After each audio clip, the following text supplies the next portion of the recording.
Napag-isipan mo na ba ito, kabayan? Opo, last year pa. Okay, so ngayon ay handa ka ng pumasok sa Islam. Opo. Okay.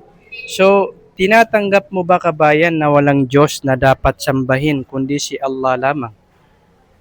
Opo.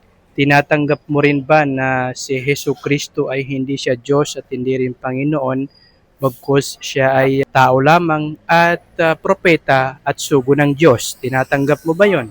Tinatanggap po. Tinatanggap mo rin ba na si Muhammad ang kahuli-hulihang sugo at propeta ng Diyos? Opo. Okay. Bigkasin mo ng bukal sa puso mo. Ito na ang pagmumuslim mo, ha? Opo. Sige.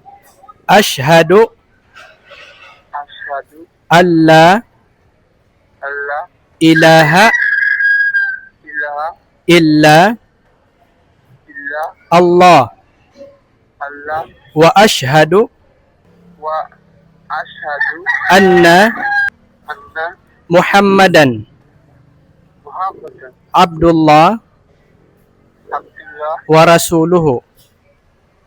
wa rasuluhu. Ako ay sumasaksi Ako ay sumasaksi na walang Diyos na dapat sambahin na walang Diyos dapat sambahin kundi si Allah lamang.